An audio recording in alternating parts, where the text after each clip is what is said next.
What if Yoriichi was born in Taisho era? Well, we are about to find out in this video, and we'll see how it changes the course of Demon Slayer's story if Yoriichi, the man who almost killed Muzan, was in Tanjiro's era. Now, in our timeline, Yoriichi is born around, let's say 1899, and his story plays out the same way like when he was born. He was born with a red mark on his forehead, and by seeing that his father tried to kill him, but his mother intervened, so it was decided to send Yoriichi to temple after a certain age. After that, he gets a room. His father didn't want Yoriichi to be a samurai in the original timeline, so let's say in our timeline, his father didn't want Yoriichi to be a demon slayer.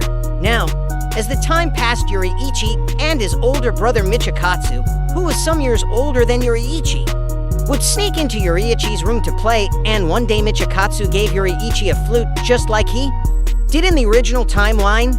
One day Michikatsu was training and Yoriichi was seeing him training from far. Then the teacher saw Yoriichi and invited him to play.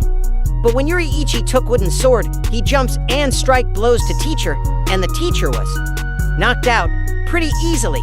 After that, their father decided to make Yoriichi a demon slayer and send Michikatsu to temple instead.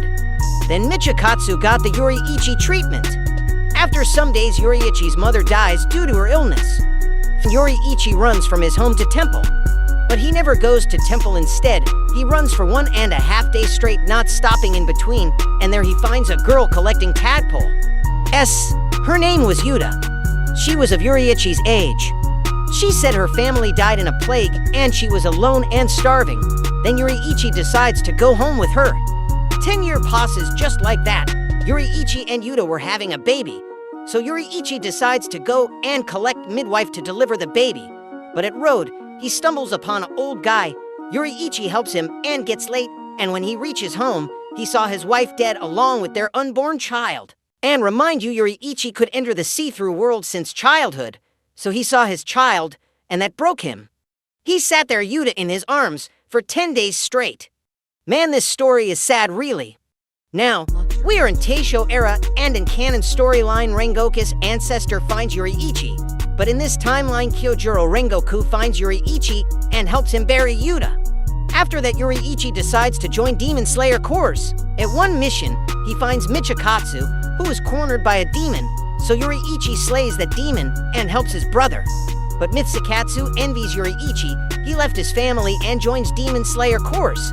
Now, in our timeline, the current Hashiras are Obanai, Mitsuri, Sanemi, Himejima, Jiu, Shinobu, and others. In addition, Yoriichi and Michikatsu join them.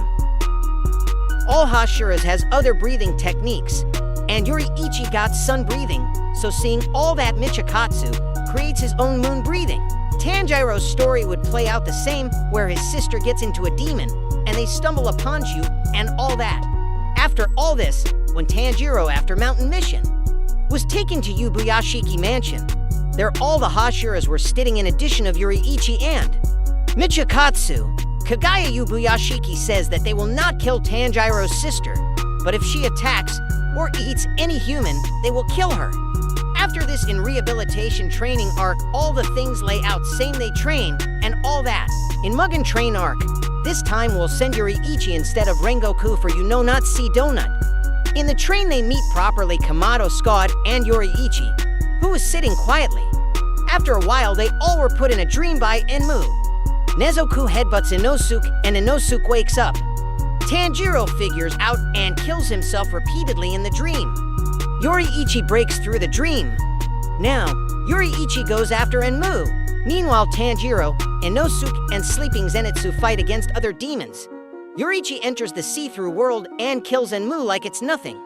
After that, the train crashes and Akaza appears, but Yoriichi could see through Akaza's radar and he defeats Akaza like it's nothing, and Akaza dies early on and shows us his backstory, which is also sad. Now, after this mission, they all go to Yubuyashiki Mansion with minimal damage. But there was a bad news.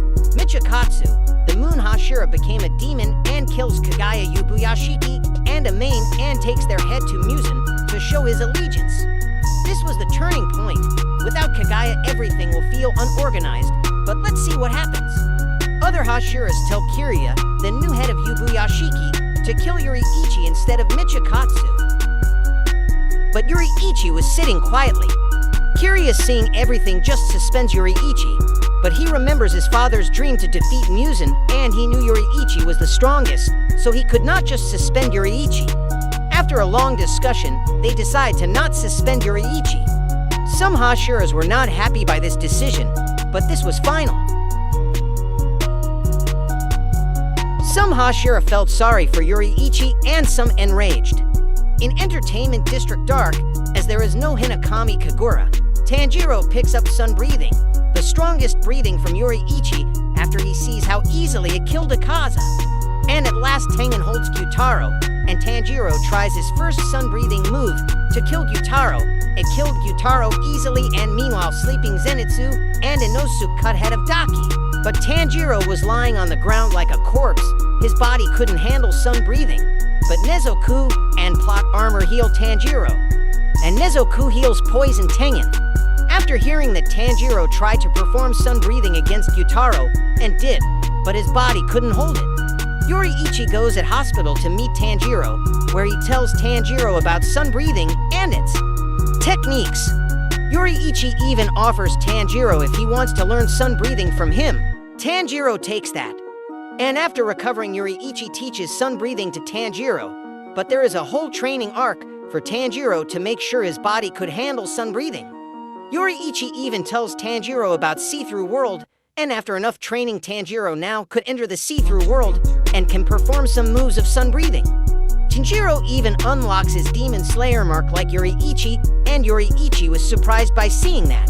Tanjiro was the first Demon Slayer who unlocked his Demon Slayer mark besides Yoriichi. Now in Swordsmith Village arc, assuming Tanjiro is stronger after Yoriichi's training, Tanjiro defeats Handingu, and as for Muichiro, well, he doesn't exist in our timeline, as Michikatsu Muichiro's ancestor is born in Taisho era. So after Tanjiro and Jinya defeat Gyako, Upper Moon 5, Tanjiro goes back to Butterfly Mansion.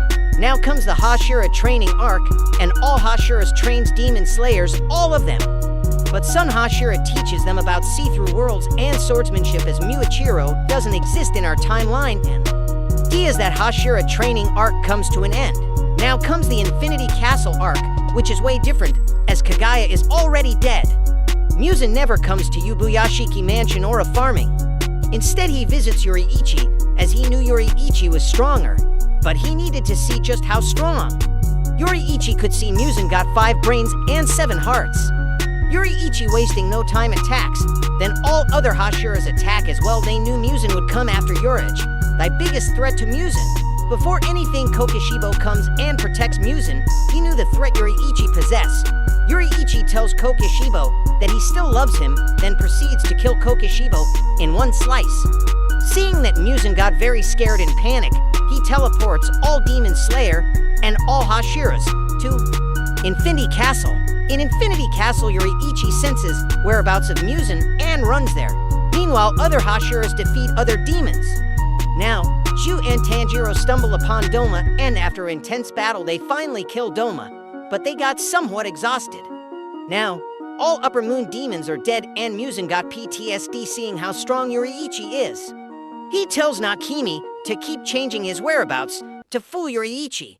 After a while, castle stopped moving, and Muzan yells at Nakimi what happened. It is revealed that Nakimi died by the sword of Yoriichi. Then the castle crumbles, and all Demon Slayers came out of the castle to the land. Muzan was scared brutally. Before anything, he was cut in pieces by Yoriichi. He didn't even fight. He tried to escape in tiny pieces, but other Hashiras didn't let that happen, and just like that, Muzan Kibutsuji dies. And everyone survives. Some Hashiras like Tanjiro manifested their Demon Slayer marks, so they didn't make it past 25. As for Yoriichi, he lives till 80 and sees modern era too. And that's how our What If ends. And sorry I did mistake in that What If Yoriichi was born in Taisho era shorts. It doesn't make any sense that short got viral, then I decided to make this full length What If without doing that error. Thanks for tuning in guys, and don't forget to drop comments about what theory, edit, or what if do y'all want.